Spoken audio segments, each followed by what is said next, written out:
அண்ணா சீரியல்ல ப்ரமோல என்ன நடக்குதுன்னு ஒரு ரிவ்யூ தான் பார்க்க போகிறோம். வாங்க பார்க்கலாம். பார்க்கறதுக்கு முன்னாடி லைக் பண்ணிட்டு பாருங்க. ப்ரமோல சவுந்தரபாண்டி சண்முகத்தை மாட்டி விட பெரிய ஒரு சதி திட்டம் பண்ணியிருக்காரு. அது என்ன திட்டம் அப்படிங்கிறத நம்ம பார்க்கலாம். சவுந்தரபாண்டி பாண்டியம்மாட்ட உன்னோட அந்த ஒட்டியான நகையெல்லாம் எடுத்துகிட்டு வா அப்படின்னு சொல்லி கேட்குறாங்க. இவங்க எடுத்துகிட்டு வந்து கொடுத்துட்டு, எதுக்கு இதெல்லாம் நீ என்கிட்ட கேட்ட அப்படின்னு சொல்லி கேட்குறாங்க. நீ முதல்ல கொடு, நான் பார்க்கணும் அப்படின்னு சொல்லி திறந்து பார்க்குறாரு. இதெல்லாம் வைரத்துலேயும் கோடியிலே லட்சக்கணக்கான மதிப்புள்ளது, கோடியில் கூட மதிப்பு மிக்கது அப்படின்னு பாண்டியம்மா வந்து சவுந்தர பாண்டிகிட்ட சொல்கிறாங்க. சரி, இதை வச்சு என்ன பண்ண போகிற, என்ன உன்னோட பிளான் அப்படின்னு சொல்லி கேட்கும்போது, இதை வச்சு தானே நீ என்ன மாட்டி விட பார்த்த அப்படின்னு சவுந்தரபாண்டி பாண்டியம்மாட்ட கேட்குறாங்க. நீ இதை வச்சு தானே என்னை வந்து ஜெயிலுக்கு அனுப்புன அப்படின்னு சொல்லும்போது, பழிக்கு பழியா அப்படின்னு சொல்லி கேட்குறாரு.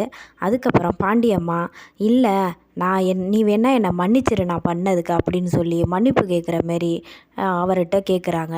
அதுக்கு சவுந்தரபாண்டி வந்து மனசுக்குள்ளே சொல்லிக்கிறாரு, இந்த சவுந்தரபாண்டி கோட்டையில் என்றைக்குமே மன்னிப்பு கிடைக்காது, யாருக்கும் தண்டனை மட்டும்தான் கிடைக்கும் அப்படின்னு சொல்லிட்டு அந்த நகையெல்லாம் பார்த்துட்டு, சரி உன்னோட பிளான் தான் என்னன்னு சொல்ல அப்படின்னோடனே, இந்த சண்முகம் அவன் தங்கச்சிக்காக நகையெல்லாம் கஷ்டப்பட்டு ரெடி பண்ணி கொண்டு வருவான். கொண்டு வந்து என்ன பண்ணுவான், சாமி காலடியில் வச்சு நாளைக்கு ஆசீர்வாதம் பண்ணுவான். அப்போ நான் இந்த நகையை அதில் கலந்து விட்டுருவேன் அப்படின்னு சொல்கிறாரு. சரி, நீ கலந்து விட்டால் இதில் எப்படி அவன் மாட்டிப்பான் அப்படின்னு சொல்லி பாண்டியம்மா கேட்கும்போது, கலந்து விட்டது மட்டும் இல்லாமல் நான் போலீஸுக்கும் தகவல் சொல்ல போகிறேன்.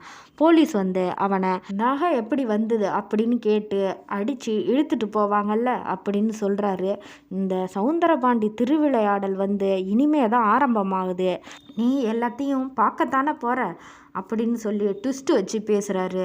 பாண்டியம்மா வந்து என்ன தான் நடக்க போகுதுன்னு தெரியலையே அப்படின்னு பதட்டத்துலேயும் அச்சத்துலேயுமே நின்றுட்டுருக்காங்க. அதோடு அந்த ப்ரமோவை முடிச்சிருக்காங்க.